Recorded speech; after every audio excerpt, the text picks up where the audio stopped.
Working group last night had a really interesting interaction between Matthew Hooton, I think it'd be fair to call him a right-wing pundit, and a consultant to many on the right. I think he was with Wayne Brown for a while, and he may have been a part, or he's advised some National Party MPs, I think, along the way, but various bits and bobs. They were talking about the National Party and the election's over and what happens now for the right.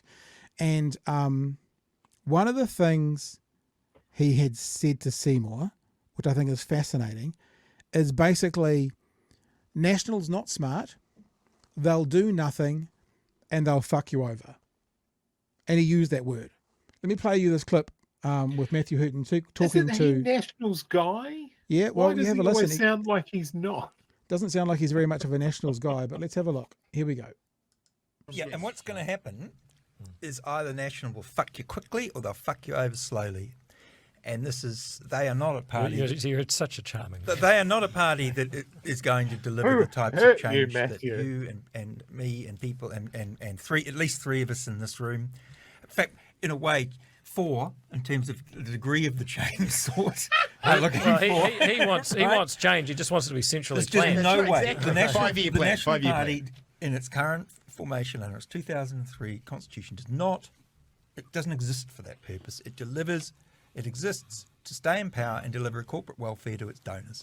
Matthew, Did you hear that? Wow. Shall I play it again? Hooton. Matthew Hooton, here we go. Fuck you quickly or they'll fuck you over slowly. And they are not a party. You're such a charming man. They are not a party that is going to deliver the types of change that they're not going to deliver change. Me and people and at least three of us in this room.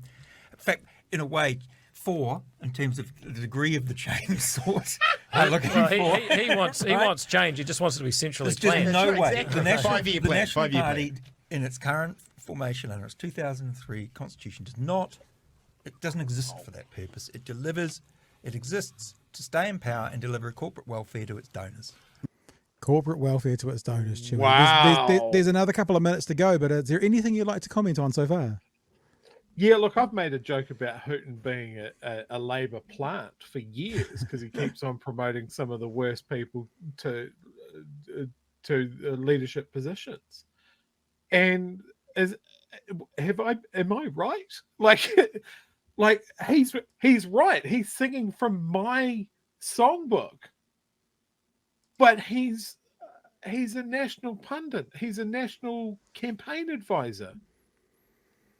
But that sounds like either a very truthful or a very bitter man right there. Well, or it could be both. And can I tell you, it gets worse. Now, what actually happens next is Bomber wants to move on to the next part of the conversation, but they keep talking and they can't get away from it. And he's not finished with his criticisms of National. Matthew, hold on. Either you agree to support that, which I don't think you'll want to, or they'll pretend they're keen on change and then they'll slip slide on it.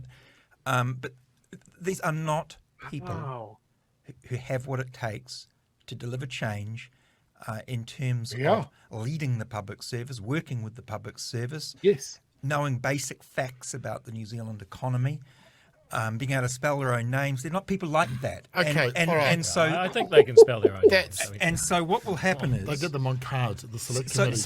So what will happen is, and they will start to worry about. Look, you see Bomber, how much Bomber's laughing? He's just cackling in the corner. It's hilarious. Was there only just one? They will start to worry about the next election. They probably already have. Sure. And ACT saying it wants change, they will find a way to placate but not deliver.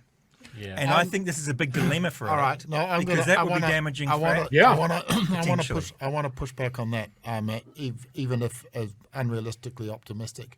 In private conversations... Okay, I was too. As David said, they can spell their names. He didn't challenge me on any of the other things. In private conversations, a number of national just parties... like John Key, yes, there'll be change. That's what he told all the investment bankers when he was meeting with them. How many years does it take? It's been 9 years of national government. So one of the conversations I've had with a number of national party members... So phenomenal. He's over National, like many leftists are over Labour. I mean, that's what you hear. Yeah, right? All the leftists that are like, fuck Labour, they did nothing. They had a mandate, they could have done whatever they want, and they did nothing. This is the opposing right side person in politics being over national and obviously moving away from them. Yep. That's exactly it. That's what it sounds like. Yep. Yes. I'll play a bit more. Piece is that they are of the view that they completely bottled the John Key years. It was a complete lost opportunity. Sure. And each of those elections they won by 50,000 votes. And it's entirely now possible we've got John Key that too. Of course these SABs are just blowing smoke up my ass to well, they're less intelligent than the people in the Key government. That's but I mean, I want to believe. Oh, good. In face of the overwhelming evidence in front of me, no, I think that's good. I want. Some people believe in Taniwha's underground. I want to believe. I think Parliament's actually legislated that there's Taniwha's in certain places. Whereas you believe, so you want to believe. You want to believe in the National I'm not saying that I do. I'm saying that I want to believe that there are people inside National who do have a genuine desire to do something. Yes, sure. And my hope is that ACT will give them the excuse to do some of the things that they actually want to do. And frankly, the impetus and the policies. If you look at one thing we can't be accused of is not having the ideas. Look, I accept what Matthew's saying, and there's a reason I'm not a Nat. I'm an ACT, but this time is different in that you've got a much more substantial coalition partner with a much clearer agenda than any other time they've been in power. New Zealand first. Era. I tell you what, I'll do the jokes, mate. Why? You're shit at them. So, yep, I accept what Matthew says. I might not have put it that way with my you're more new diplomatic coalition partner. Yeah. But, ACT, the reason I'm an ACT, the reason I'm proud people voted for ACT is that we've got a chance to make this change real, and that's what we're going to do. There you go, Chewy. That's the clip I wanted to play you of Matthew Hooton. Should we just put it this way? Tearing National amazing. And Christopher Luxon a new one. That is amazing. Did they fucking just put a bag over his head for the last 4 weeks? Don't know. Like, where was that? Yeah. Well, like everyone knows that he doesn't. Everyone knows that he doesn't rate Luxon. He's been pretty overt with his dislike of Luxon, but to basically say what he literally said, they're either going to fuck you quickly or they'll fuck you over slowly. That's what he said to Seymour about getting into coalition with National.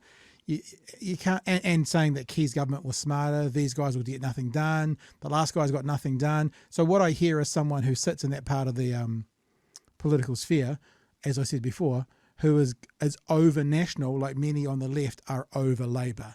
He's just got a platform and a vocabulary to voice it very clearly. Yeah, look, I think he's nailed something that I thought of as well. I think National have got dumber. Like, I can disagree with them in ideological terms and that sort of thing, but you can be diametrically opposed from what I say and still be a competent politician, a competent MP. You're just going about things differently from how I do it. I think that the National Party has filled itself up with ideologues, and we've spoken about this, the evangelical core of National.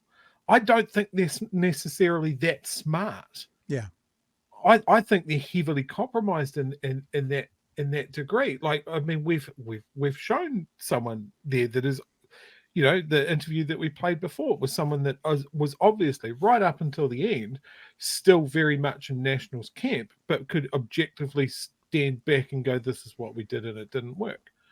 Like, that's integrity, right? It is funny how often intellectual people on the right, honesty. Well, it's funny how people on the right, you see it in Republicans quite a lot, find their integrity when they're heading out the door, either from politics or maybe they should do it earlier. Rest in peace, Burroughs at the end of his life. But so many of those people who weren't looking for re-election in America spoke out against Trump, but they wouldn't do it when they were in the Senate or in Congress or in the inner circle. But as soon as they got out of it or they were on their way out, all of a sudden they got their morals back again. Yeah. And look, I'll be honest, any side of this political argument or any party can be vulnerable to the same thing, right? It's people that will stand up for what they believe is right, whether it's in the interests of the party or whatever. You can't have a party made of just yes men. But as a leader, you know, those people can be really dangerous, because what if they're calling you on your bullshit and they want you gone? So you surround yourself with yes men, and then we've elected a party of jellyfish. Yep. So I mean, I'm stoked to hear that Hooton's really pissed off about the direction of the party that he's been part of and he supports. Yep. I get that. You know, that he sounds like he's the person that I was talking to pre-election of National phoning this in. And if you're a National supporter, you should be pissed off about this. I think I've been talking to Matthew Hooton for a month and a half.